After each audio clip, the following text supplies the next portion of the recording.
বিএনপির কিছু কিছু নেতাকর্মী মনে করতেছে আমি বিএনপির শত্রু হয়েছি। আমি বিএনপির পলিটিক্যাল অপোনেন্ট, আমি কখনো বিএনপি করি নাই। আমারে হাসিনার লোকজন বিএনপি কইতো, আর কইতো আমি তারেক রহমানের টাকা খাইয়া হাসিনার বিরুদ্ধে বলি। ভাগ্যের কি নির্মম পরিহাস, আজ বিএনপির লোকেরা বলে আমি জামাতের টাকা খাইয়া বিএনপির বিরুদ্ধে বলি। আপনাদের একটা সৎ পরামর্শ দিই ভাই, পলিটিক্যাল অপোনেন্টকে বুদ্ধিমত্তার সাথে ডিল করেন। রাজনীতি করতে আসছেন, আপনার অপোজিশন থাকবে, আমার লোকের তেদরামি করতে আসেন না ভাইজান। আমি অনেক দরদ নিয়ে ক্রিটিক করি আপনাদের দলের। এটা যদি সহ্য না হয়, আওয়ামী লীগরা যেভাবে ট্রিট করতাম সেভাবে যদি ট্রিট করতে বাধ্য হইতে হয়, তাতে আপনাদেরই ক্ষতি। আপনাদের যে ফাজলামি দেখি তাতে আমার কোনো ছেড়ে যাবে না, আপনার বাচ্চারা ক্ষমতাও নেই। যাই হোক, অনেকে বলে বিএনপির পিছে কেন লাগিছি, উত্তরটা আগে বলছি, আর একটু খুলে বলি। এটা রাজনৈতিক, দার্শনিক, ভূ রাজনৈতিক বিষয় আছে এটার সাথে। আসেন না এটা আমরা খুঁজে দেখি। কয়টা প্রশ্ন করি, দেখি এই প্রশ্নগুলো আপনাদের মনে আসছে কিনা কখনো। বাংলাদেশে মুজিবকে কেন স্বৈরশাসক হয়ে উঠতে হয়েছিল? অত্যন্ত জনপ্রিয় নেতা ছিল কিন্তু মুজিব, তারপরেও স্বৈরশাসক হয়ে উঠতে হয়েছিল কেন? জিয়াকে কেন মরতে হইল? সামরিক ব্যাকগ্রাউন্ড থেকে আসা পরেও কেন জিয়াকে স্বৈরশাসক হইতে হয় নাই? কেন জিয়াকে মাইরা ক্ষমতায় এরশাদকে বসাইতে হয়েছিল? কেন এরশাদকে স্বৈরশাসক হইতে হয়েছে? কেন হাসিনাকে ফ্যাসিবাদ কায়েম করতে হয়? এই প্রশ্নগুলো পরিষ্কার উত্তর না পেলে আপনি কখনোই বুঝবেন না বাংলাদেশের সামনে বিপদগুলো কি কি। আপনি বুঝবেন না বিএনপি যায় না হোক আর না যায় না হোক, দেশকে কোন গাড্ডায় নিয়ে যাইতেছে, এবং কেন বিএনপির বিরোধিতা করাটা আপনার জন্য ফরজা কিফায়া।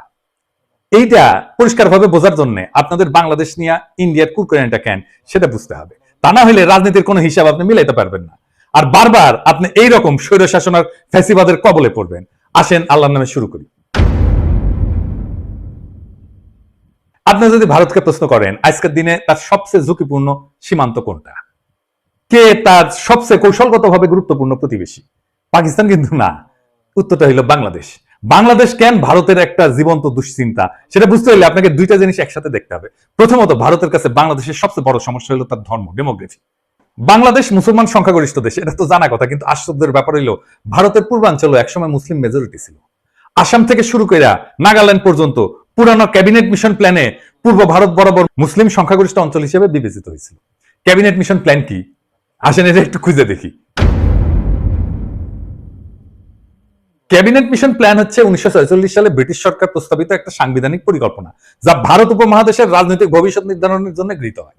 এই পরিকল্পনার মূল উদ্দেশ্য ছিল ভারতকে একটা ফেডারেল কাঠামোর অধীনে ঐক্যবদ্ধ রাখা, যেখানে প্রদেশগুলা ধর্মীয় সংখ্যাগরিষ্ঠতার ভিত্তিতে তিনটা গ্রুপে বিভক্ত করা হয়েছিল। গ্রুপে ছিল হিন্দু সংখ্যাগরিষ্ঠ প্রদেশগুলা, যেমন ধরেন মাদ্রাজ, বোম্বে, ইউনাইটেড প্রভিন্স, মানে বর্তমানে যেটা উত্তরপ্রদেশ, বিহার, সেন্ট্রাল প্রভিন্স ইত্যাদি। দুই নম্বর গ্রুপ হচ্ছে মুসলিম সংখ্যাগরিষ্ঠ পশ্চিমাঞ্চলীয় প্রদেশসমূহ, যেটা নিয়ে আসলে পশ্চিম পাকিস্তান হয়েছে, যেমন পাঞ্জাব, সিন্ধ, বেলুচিস্তান, উত্তর পশ্চিম সীমান্ত প্রদেশ ইত্যাদি। আর তিন নম্বর গ্রুপ হচ্ছে যেটা বাংলাদেশ হয়েছে আজকে, মুসলিম সংখ্যাগরিষ্ঠ পূর্বাঞ্চলীয় দেশ, যেমন বাংলা, আসাম। আসামের মধ্যে হাতছাড়া হয়ে গেছে। ম্যাপে যে সাদা সাদা অংশগুলো দেখতেছেন না, ওইগুলো বলা হয়তো প্রিন্সলি স্টেট, মানে রাজা ছিল, এটা দেখায় দেন, সেই রাজ্যগুলোতে সবগুলো কিন্তু ইন্ডিয়া পরে খেয়ে ফেলেছে।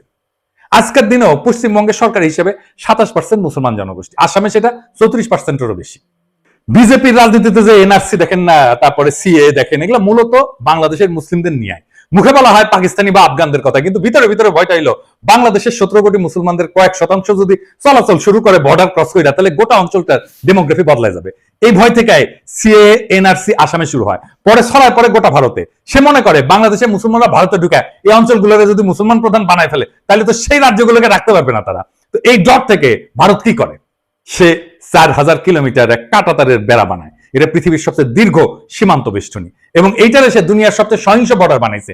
প্রত্যেক মাসে 2-3 জন বাংলাদেশি নিহত হয়। ভারতীয়রা গরু খায় না, বাংলাদেশিরা গরু ভালোবাসে, এই গরু বাণিজ্যেই ঝরে প্রাণ। ঘটনা হচ্ছে এই গুলিতে ইন্ডিয়ার কোন নাগরিক আজ পর্যন্ত সীমান্তে মারা যায় না।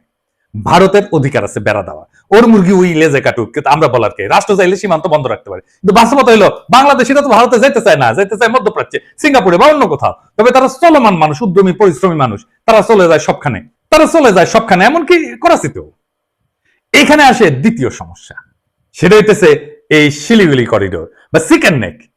আমরা এটা আগে আলাপ করছি অনেকবার, আসেন আরেকবার একটু আলাপ করে দেখি।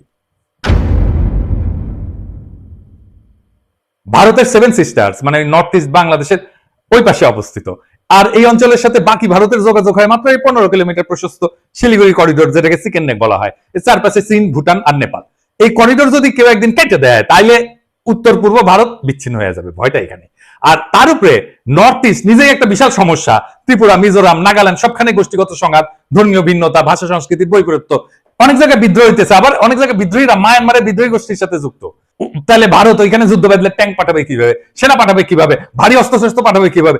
বাংলাদেশ ছাড়া কোনো উপায় নাই। তাদের প্রয়োজন ট্রানজিট এবং করিডোর। চট্টগ্রাম বন্দরের মাধ্যমে ত্রিপুরায় প্রবেশ বা রেলপথে পূর্বাঞ্চলে যাওয়ার সুবিধা, এটাই ভারত দীর্ঘদিন ধরে চাইছে। কিন্তু ভাবেন একবার, আপনি একজন বাংলাদেশি, আপনাকে কাঁটাতারে ঘিরে রাখা হইলো, তারপরে বলা হইলো ভারতীয় ট্রাক যাবে আপনার দেশের একদিক থেকে আরেক দিকে, ভারী সরঞ্জাম যাবে। তিতাস নদীতে মাটি ফেলাম, নদীতে বাদ দিয়া রাস্তা বানায় ভারী সামরিক সরঞ্জাম পাঠাইছিল একবার, মনে আছে না? দেখেছেন কেমনে মাটি ফেলায় তিতাস মেরে ফেলাইছিল? এই রাস্তা বানানোই হয়েছিল ইন্ডিয়ার পণ্যবাহী ভারী ট্রাক নেওয়ার জন্য। তো এই যে সিস্টেম, এটাকে রাজনৈতিক ভাবে বিক্রি করা অসম্ভব, মানে বাংলাদেশের মানুষ তো মানবে না। তাই দরকার একটা গণবিরোধী ভারত বান্ধব সরকার, যারা এই চুক্তিগুলো চুপচাপ করে ফেলবে এবং জনগণ কিছু জানাবে না। এই হইলে পুরা কাহিনী।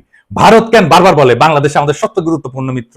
কারণ কৌশলগত দিক দিয়া বাংলাদেশ ছাড়া ভারতের নর্থ ইস্ট অচল, কিন্তু ধর্মীয় দৃষ্টিভঙ্গিতে ভারত মুসলমান পছন্দ করে না, তাই কাঁটাতারে বেড়া দিছে। আবার কাঁটাতার দিয়ে ঘিরে দিলে তার 7 সিস্টার্স অরক্ষিত হয়ে পড়ে। এই এক শাখের করাত, যাইতেও কাটে আসতেও কাটে। তাই বাংলাদেশে ভারতের সবসময় এমন শাসক দরকার যে ভারতের অনুগত হবে এবং তাদের মতে বন্ধুভাবাপন্ন হবে। ভারতের প্রতি বন্ধুভাবাপন্ন হইলে বাংলাদেশের জনগণ হয়ে উঠবে সরকার বিরোধী, তাই তাকে হইতে হবে স্বৈরাচার।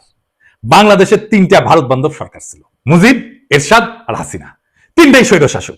জিয়া আর খালেদা জিয়া এই 2জন প্রবল ভারত বিরোধী ছিল জন্য তাদের স্বৈরশাসক হইতে হয় নাই। একজনকে মরতে হয়েছে, আর একজনকে বিষ প্রয়োগে হত্যার চেষ্টা করা হয়েছে। আমি প্রমাণ সহ এপিসোড করেছিলাম খালেদা জিয়াকে বিষ প্রয়োগ করা হইতেছে, দেখে নিয়েন যদি দেখে না থাকেন। তাইলে এই যে মির্জা ফখরুল যে পরে ভারত বন্ধু দেশ, এটা শুনেন কি বলে। ভারত আমাদের প্রতিবেশী, সবচেয়ে বড় প্রতিবেশী, আমাদের বন্ধু।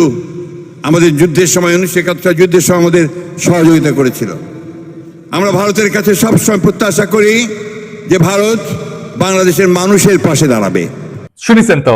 আর এই যে আমরা যে অভিযোগ করি যে বিএনপির সাথে ইন্ডিয়া সিস্টেম করেছে, এই সিস্টেম যদি করে থাকে তাইলে তো বিএনপি স্বৈরাচার হয়ে উঠবে। বাংলাদেশের স্বৈরাচার হয়ে ওঠার সব শাসক ধ্বংস হয়েছে। বিএনপির নেতা কর্মীদের বলতেছে, আপনারা কি চান বিএনপি ধ্বংস হয়ে যাক? আমরা রাতারাতি বিএনপির মতো একটা দল তৈরি করতে পারবো, তাইলে ক্ষতি কার হবে? বিএনপির হবে নাকি বাংলাদেশের হবে? আজকের এপিসোড দেখার পরেও যদি আমাদের বিএনপি শত্রু বলে মনে হয়, তাহলে কিছু বলার নাই। নিজের ঘর নিজে মারতে চাইলে কেউ তারা ঠেকাইতে পারবে না। তাই যারা এখন ঘুমায় আছেন তারা জানা রাখেন, আপনার ঘুমের দাম ভারত থেকে বুঝে নিচ্ছে। আপনার ভূখণ্ড ব্যবহার করে, আপনার নদী হত্যা করে, আপনার ভবিষ্যৎ বন্ধক রেখা, আপনার গণতন্ত্রকে লাশ বানায়, তারা আগ্রাসনকে সৌহার্দ্য বলে চালাই দিচ্ছে। আর আপনি একটা দলকে বাঁচাতে গিয়ে পুরা জাতিকে খাদের দিকে ঠেলে দিতেছেন। বিএনপি যদি আবারও এই খেলা না বোঝে, যদি তার নেতৃত্ব আবারও ভারতের পায়ের দিকে মুখ করে বসে থাকে, তাহলে মনে রাখবেন স্বৈরতন্ত্র কারো আপন হয় না। আপনি ভারতকে বন্ধু পাবেন, ভুল করেন না। ভারত কখনো বন্ধুত্ব চায় না, সে দাসত্ব চায়, করিডোর চায়, চুপচাপ মাথা নত করা সরকার চায়। আপনি যদি আজও সেই স্বপ্নে ভাসেন যে ভারত আপনার পাশে দাঁড়াবে, তাইলে আপনি ইতিহাস পড়েন নাই, রাজনীতি বোঝেন নাই, স্বাধীনতা মানে জানেন না। এখনো সময় আছে, সোজা হয়ে দাঁড়ান, আপোষের রাজনীতি ছুঁড়ে ফেলে দেন।